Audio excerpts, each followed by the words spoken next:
एक तरफ खानदान की बहू और दूसरी तरफ 2 बेटियां। साजिशें साजिशें।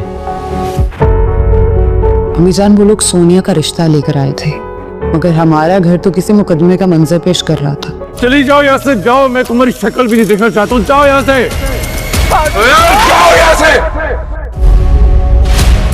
रोहन, मैंने जो भी किया सिर्फ तुम्हारी मोहब्बत की खातिर किया। मैं अंधी हो गई थी। मैं हूँ मुबारक मस्तूर, इस घर की सरबराह।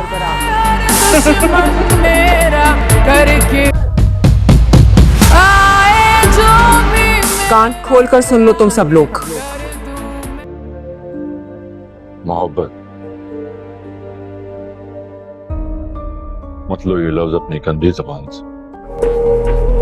अगर तुमने ऐसा नहीं किया ना तो मैं तुम्हारी वीडियो तुम्हारे मामा और बाबा दोनों को दिखा दूंगी। मैंने जो कुछ भी किया रोहा,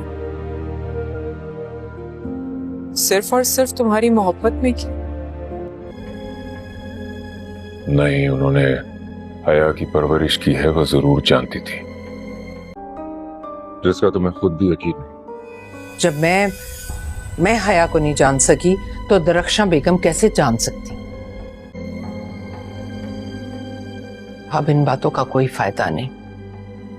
मुझसे ये ना होगा, दुख देकर सुख लूं बदले। मैं इस तरह का शिकवा करके इस घर और दरख्शां बेगम की हवेली के दरमियान कोई खलीज पैदा नहीं करना चाहती। मैं तब हो पूरा सौदा, आगाज जब कर दूं।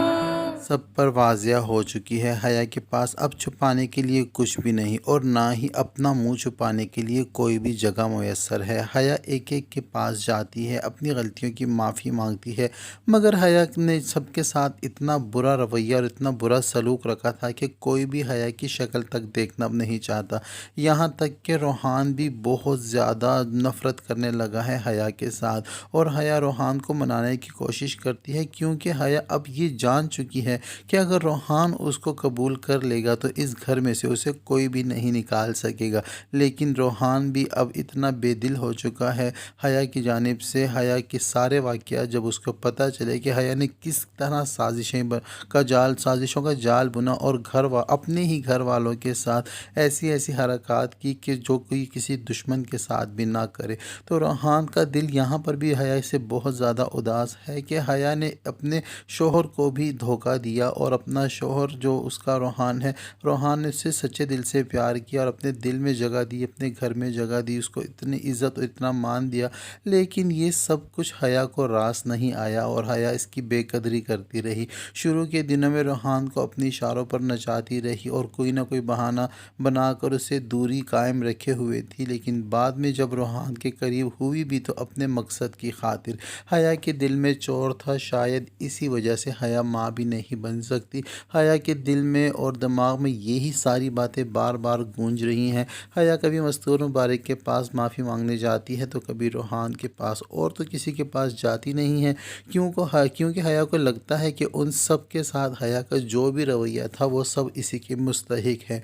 क्योंकि हया अपने दिल और दिमाग में एक बात बिठा चुकी है कि इस घर में अगर मस्तूर मुबारक के बाद कोई दूसरी अक्लमंद औरत है तो वह हया खुद है, और हया पहले ही दिन से मस्तूर मुबारक की कुर्सी पर अपनी नज़र रखे हुए है और उसको यही अरमान है कि वो मस्तूर मुबारक की जगह पर किसी तरह में बैठ जाए, जिसके लिए हया को ये सारी गेमें खेलनी पड़ी और ये सारी साजिशें और सारी चालें चलनी पड़ी।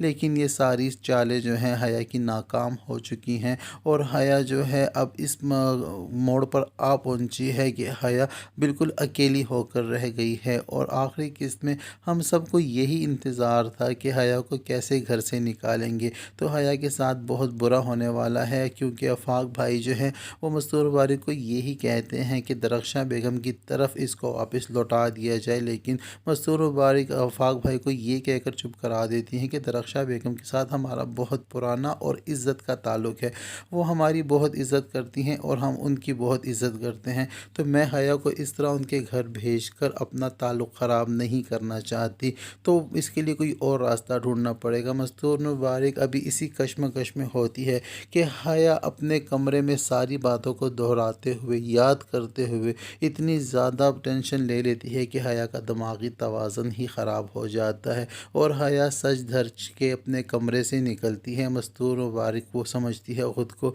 اور اسی طرح اپنی کندھوں پر دوپٹہ رکھ کر اوڑھ کر اور گھر والوں کے سامنے ڈائننگ ٹیبل پر آ کر سب کو کہتی ہے کہ سب کان کھول کر سن لے، اس گھر کی سربراہ میں ہوں اور میں ہی ہوں مستور مبارک۔ تو یہ حیا کی حرکت دیکھ کر گھر والے بہت زیادہ پریشان ہو جاتے ہیں، ان کے دل میں غم بھی ہوتا ہے اور غصہ بھی ہوتا ہے حیا کو لے کر کہ مستور مبارک کی موجودگی میں حیا اس طرح کی حرکت کیسے کر سکتی ہے، لیکن گھر والے اس بات سے بے خبر ہیں کہ حیا اپنا دماغی توازن کھو چکی ہے۔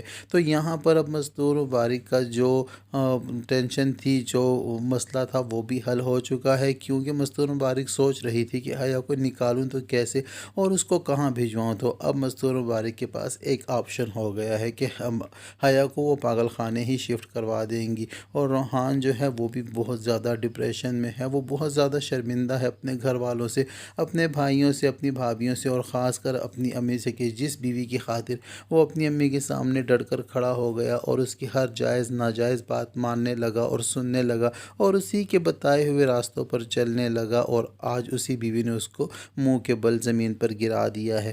روحان جو ہے ارم سے بھی بہت زیادہ شرمندہ ہے اور ارم کے پاس بھی جائے گا اور اس سے معافی تلافی کرے گا، کیونکہ آخری قسم میں تو عموماً یہی ہوتا ہے کہ پورے سیریل میں جو ہے ایک دوسرے کے ساتھ برا کرتے ہیں اور اینڈ میں آ کے معافیاں اور تلافیاں مانگتے ہیں۔ تو بس ڈرامہ سیریل حیا جو ہے اس کا اختتام ہو چکا ہے، اب اس میں کچھ بھی باقی نہیں بچا،